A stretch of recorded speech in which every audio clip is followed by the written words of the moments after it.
So my name is Chris Soghoian, and I am a privacy researcher. In particular, I study the surveillance state that we now live in. Not exactly the theme that's happened today. All right, so if you look in Hollywood movies, cop shows on TV, we see a single vision of surveillance. We see surveillance as a labor-intensive task for the police. Right? So imagine a police officer climbing a telephone pole to attach a couple wires to be able to intercept a particular phone line. Or the image of an FBI agent hunched over a pair of headphones in an unmarked van parked outside someone's home, listening to the conversations that are occurring inside. And certainly that did happen a few years back, but that's not the way that modern surveillance works.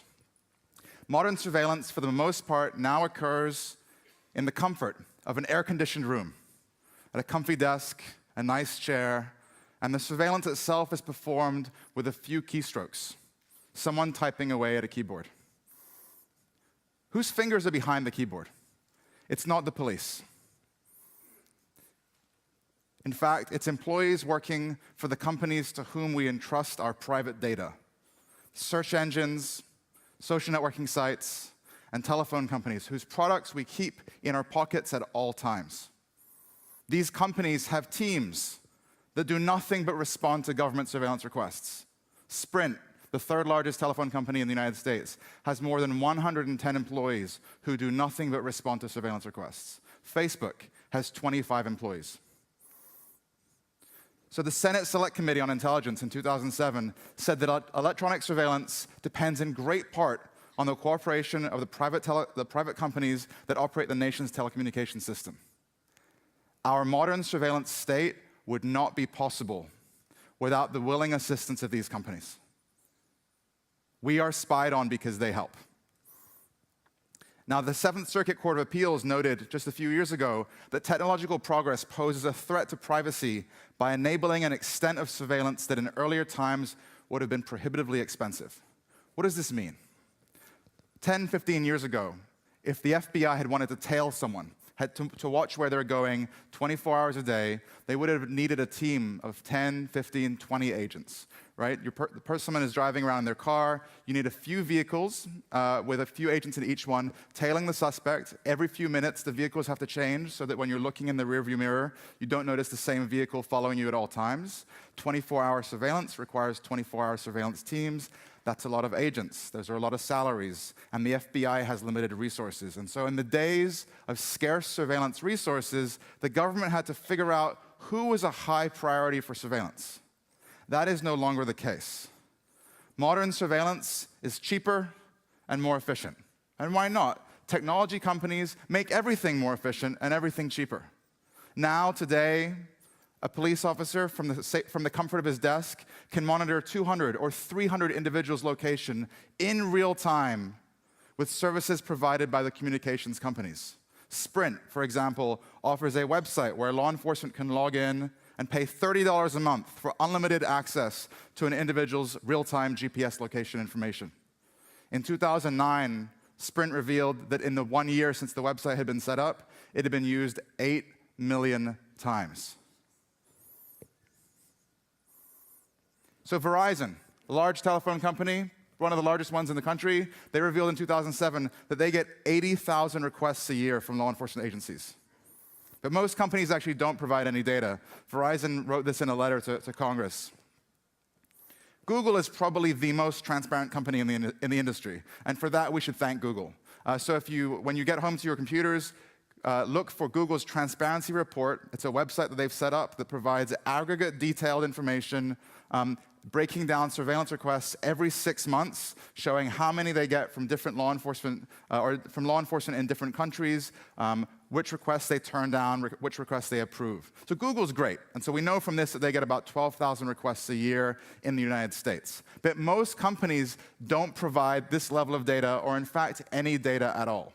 And because of this, most surveillance occurs below the radar. We simply have no idea how much is occurring, although experts estimate that there are at least a few 100,000 requests a year made in the United States.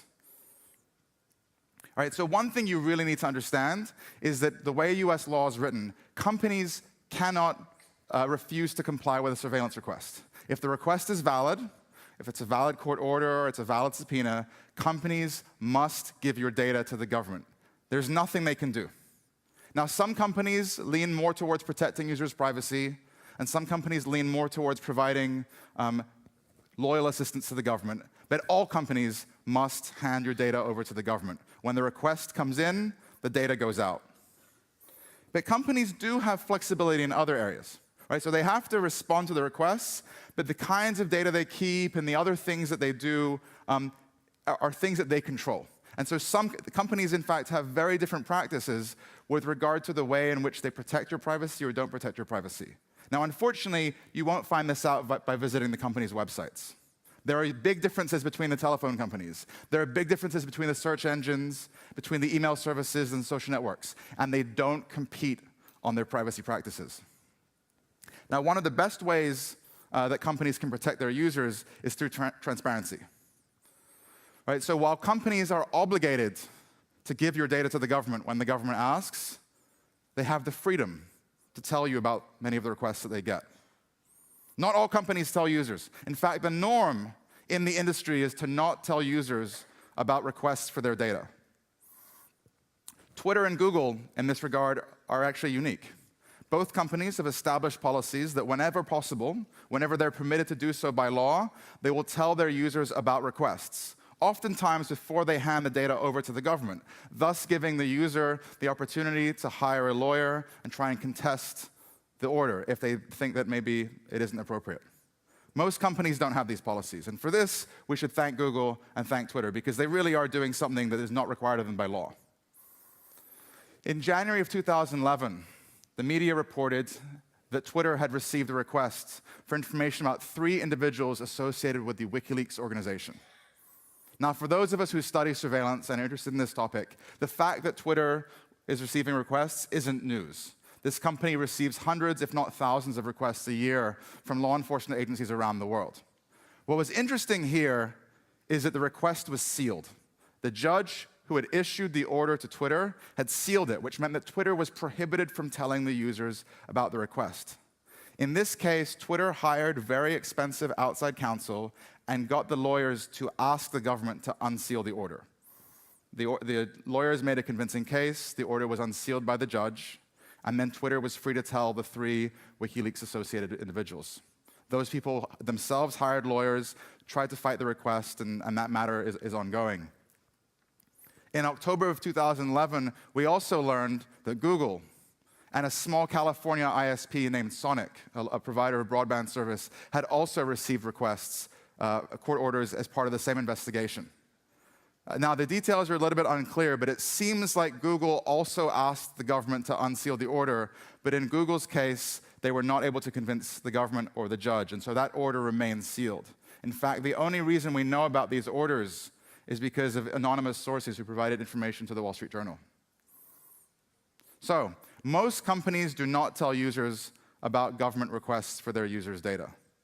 They could, but they choose to not do so. I think some would think that it might alarm users, it might give consumers a reason to not trust the companies with their data, and after all, maybe we shouldn't. Maybe we shouldn't trust these companies if there's nothing they can do to stop our data from ending up in the government's hands. And so in this regard, Google and Twitter are transparency leaders. They are going beyond the call of duty. They're doing far more than is required of them by law. But even in these cases, the government still gets the data.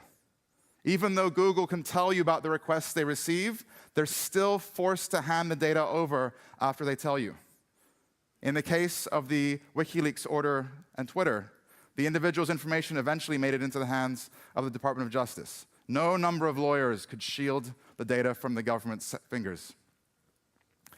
Now, there are ways to protect users. There are more comprehensive ways to protect users. And the most comprehensive, the best way to protect users is to not keep the data in the first place. Companies that do not keep data have nothing to hand over when the government comes asking for it later. But most companies keep user data. Most companies keep huge amounts of user data. In fact, the trend in Silicon Valley is to keep as much data as possible, right? Just in case you can figure out how to monetize it later. So Google keeps detailed records of who you are and what you're searching for and where you're searching from, and they keep that information for 18 months at a bare minimum. And then they modify some portions of it and then keep the remaining bits for much greater periods of time.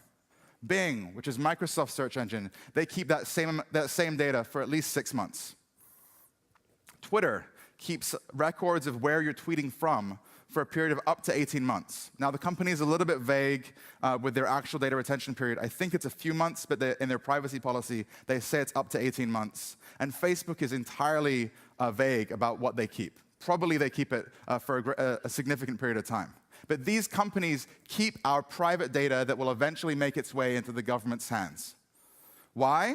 Because the dominant business model in Silicon Valley is to provide free services to consumers in exchange for their personal and private information. Right? These companies give us fantastic social networking services, free email, web browsers, and other software, and in exchange, they collect our data and they monetize it. Right? They have these black boxes, whether it's behavioral advertising, whether it's detailed dossiers on individual consumers, whether it's analytics. The dominant model in Silicon Valley is user data goes in, profits go out. This is the norm.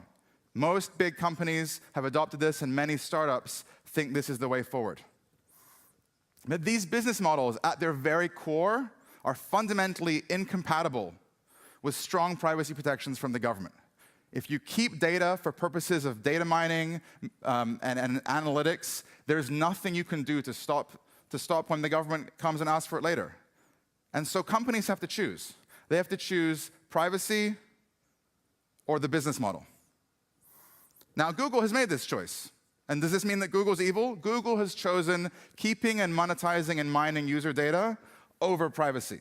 Now, I don't think this makes Google evil. But I do think we have to acknowledge that they've made a conscious choice and that their business model won out. This isn't the only business model, though. Other business models can protect user privacy. So this is a photo of a street in my town in Washington, D.C. This is just a few blocks away from me. And this is a storefront run by a phone company called Cricket. Cricket is a prepaid provider of telephone service that targets largely urban markets. They target people who don't have credit histories, who just want telephone service without any surprises. I don't work for Cricket, and the reason I'm even mentioning them is that the American Civil Liberties Union just got 5,000 pages of documents back from a Freedom of Information Act request, actually several requests, detailing the surveillance practices of many firms. And Cricket provided, or the information about Cricket was really eye-opening. So Cricket keeps no records about the numbers that you dial or the numbers of people who call you. Cricket keeps no information about the text messages that you send, or at least the contents of the text messages that you send. And Cricket keeps no records of the IP addresses given to you that would detail what you do online and allow others to link your activities on the web to your mobile phone. Cricket keeps the bare minimum necessary to provide you with telephone service. Now, this is not the norm. The norm in the telephone industry is to keep lots and lots of data. So as an example, AT&T keeps records of who you call and who calls you for between 5 and 7 years. Many telephone companies also keep detailed records of where you've been, historical location information about the towers that your phone's connected to for periods of several years. Right? And so the norm in the telephone industry is to keep data, but they don't need to. In fact, when you pay for a service with money, that company doesn't need to go and find other ways to pay their bills. Right? When you pay $50 a month or $100 a month, that service doesn't need to engage in data mining. They don't need to engage in analytics. Their bills are paid. They can pay their employees. They can return a profit to their shareholders. The monthly bill that you pay them enables them to protect your privacy if they wish to do so. Now, of course, this doesn't mean that paying for a service automatically leads to privacy protections. After all, AT&T famously illegally shared its customers' information with the National Security Agency as part of the warrantless wiretapping program. Many phone companies are truly in bed with the government. And so just because you pay a monthly telephone bill doesn't mean you get privacy protections. But paying for a service can enable a company to protect your privacy if they wish to do so. With free services, the ad-supported services, the data mining-supported services, there will always, at the end of the day, be a clash between privacy and the business model. And privacy never wins. If we want privacy from these companies, we have to start paying for it. Thank you very much.